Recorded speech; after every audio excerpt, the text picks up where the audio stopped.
When you don't run your almost 30-year-old car every day and you fear you might have a parasitic draw, what do?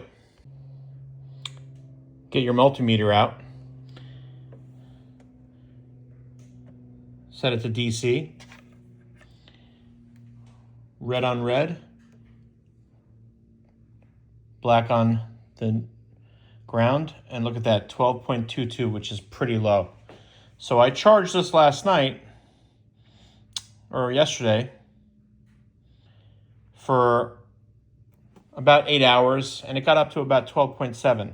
So I've got two options. One, I could just unplug the negative terminal every time I let the car sit for a few days, or I can put it on a trickle charger.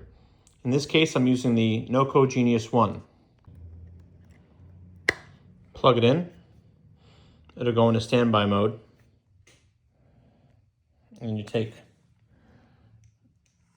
your prongs,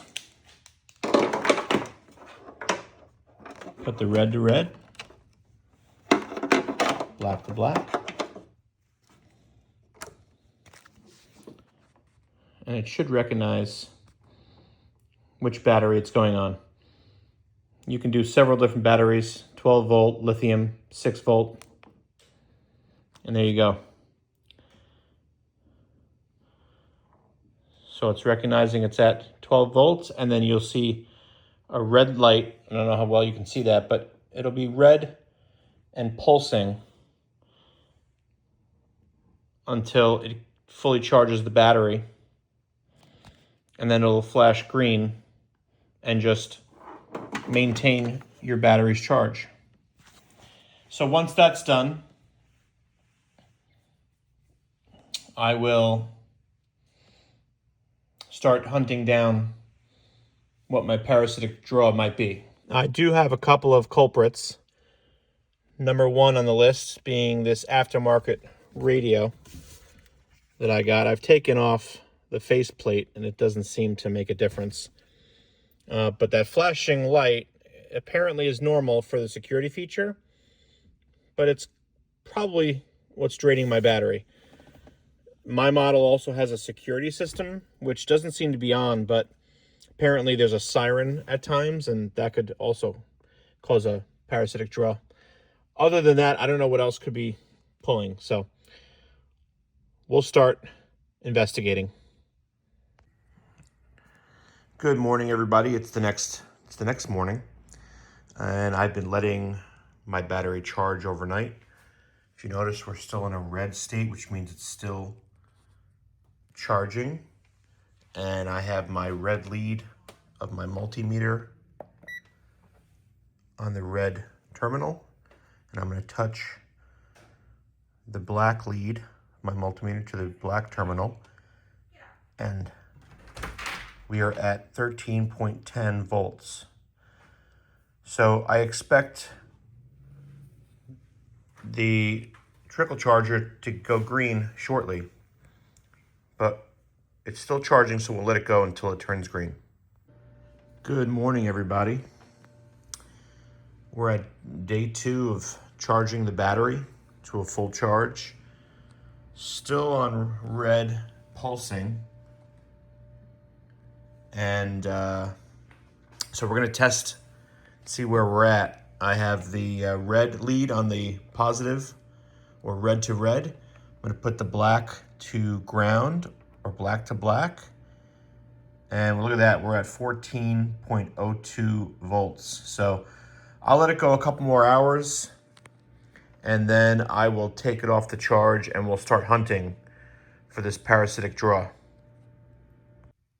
Bit of good news.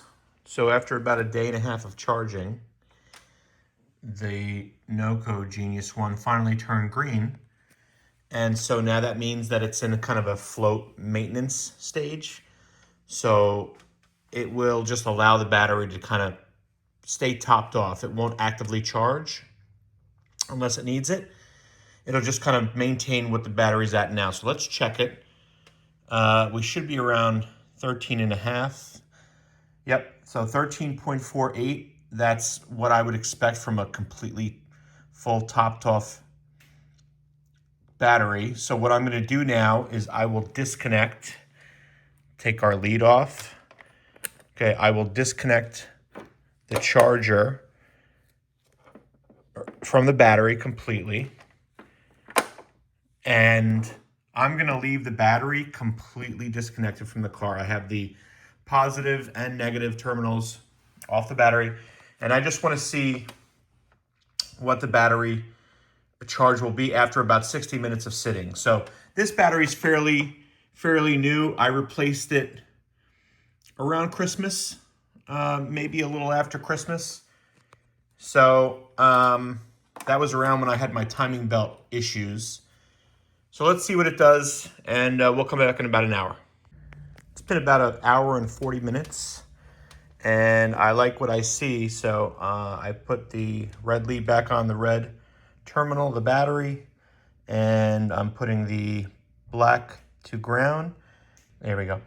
13.18, 13.17. That is perfect for a battery that's been fully charged. So now the next step is going to be to rehook up the battery, and then we're going to go fuse hunting and see which of the fuses is pulling an unusually high charge or voltage.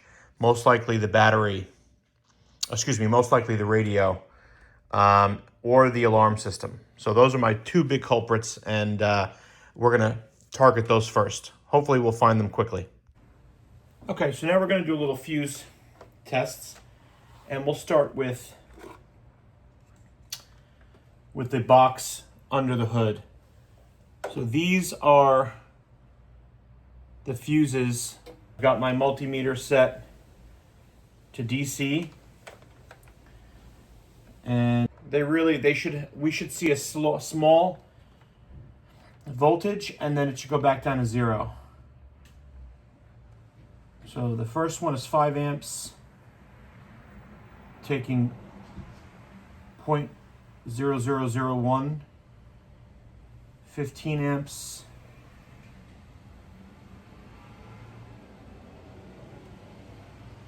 okay, that one's at normal.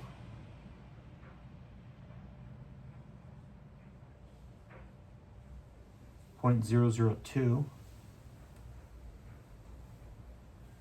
Okay, so these are operating normally. Let's see. So the only one, the dome, this blue one here, let's see, 0.002. I don't think that's enough to drain a battery. So I'll call these good. I'll do a little research on that blue one, and I'll get back to us. But for now, I think these are okay. Now we're going to head inside the car and see if there's any draw while the car's off. Okay, it's very possible I don't have a parasitic draw. I've been testing the fuses, and right now we are inside of the cabin, just under the steering wheel. This is where you'll see your interior fuses. It's got things like the radio and cigarette lighter, wipers, OBD2 controllers, and some others that I'm not sure of that I can research, and I'll put it in the video. But let's test these. I should get, let me get my multimeter in the camera for you. Okay. I should be getting almost no reading from these. So here's the cigarette and lighter, and that gives me 0. Okay, let's try the wipers. Nothing.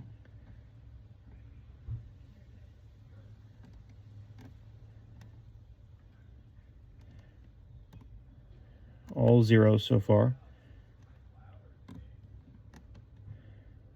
Okay.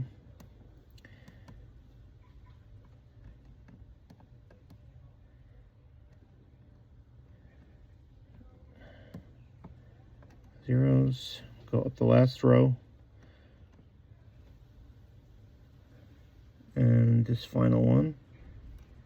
Make sure I'm on there. Okay, we're at zeros. Now, to test my theory, I'm going to put the car in accessory mode and make sure that the radio's on. Just make sure we're getting a pull from that.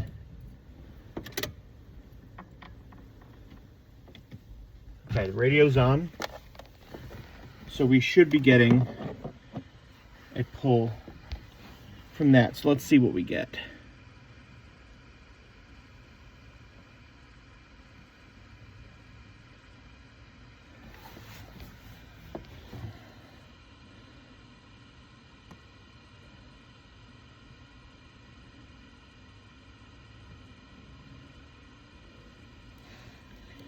Okay, that's a problem, because this is my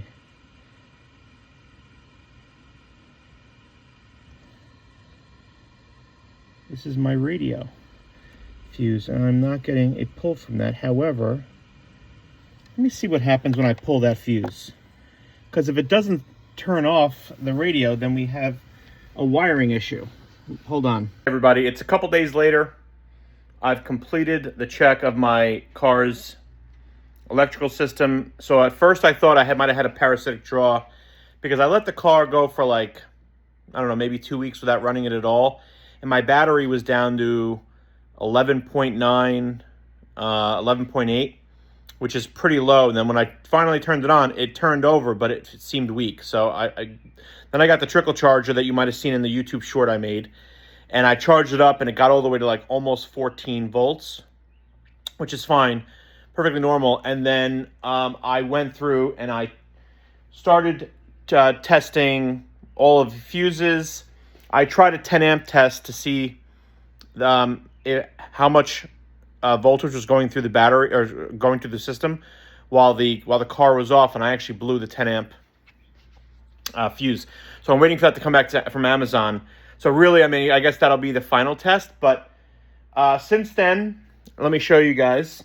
Since then, the battery, the car's been hooked up, and it's been on. It's been off. I have not run the car.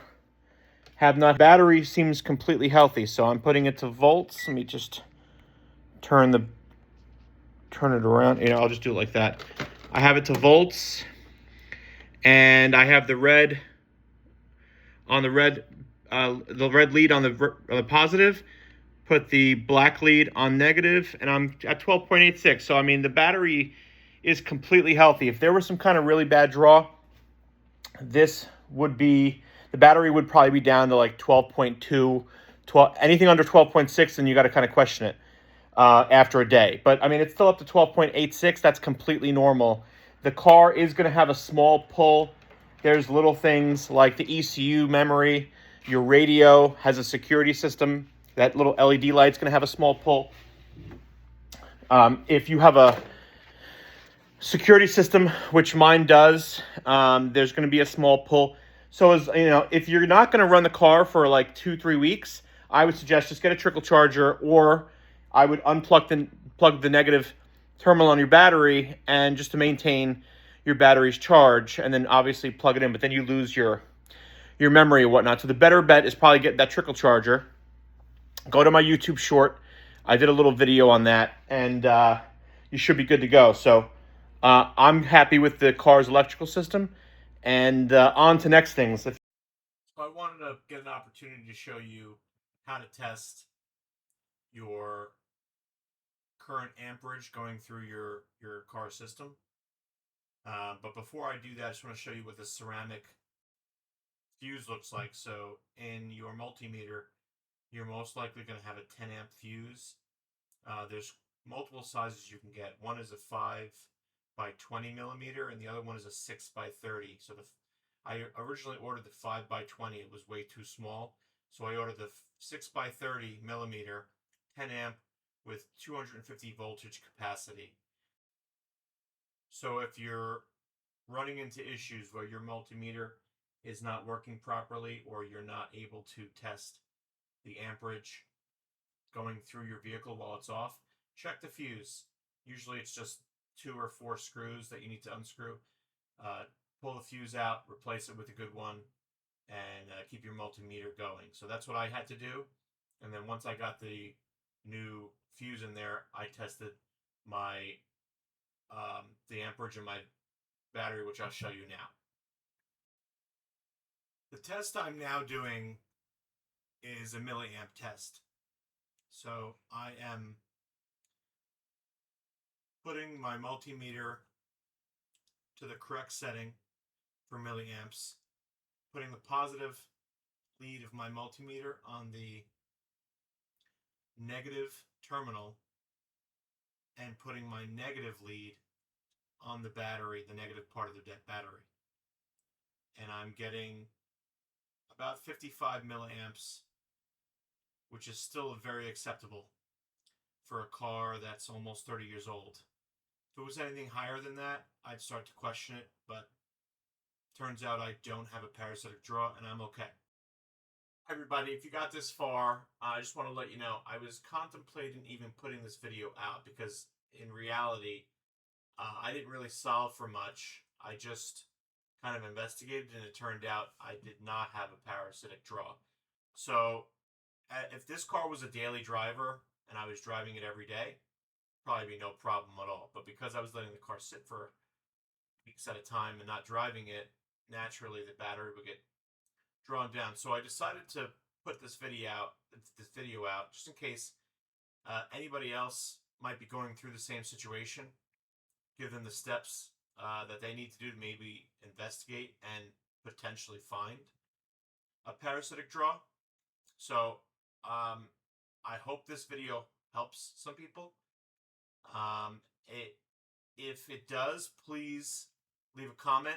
Let me know if you're going through a similar situation or if there's something I could have done more thoroughly or better. Or just comment in general. I mean, I love to interact with anybody who's watching my videos. So again, I hope this helps somebody, and I will be making some more videos coming soon. There's still plenty more projects on the RAV that I have to do, so be on the lookout for the next video. Thanks, guys.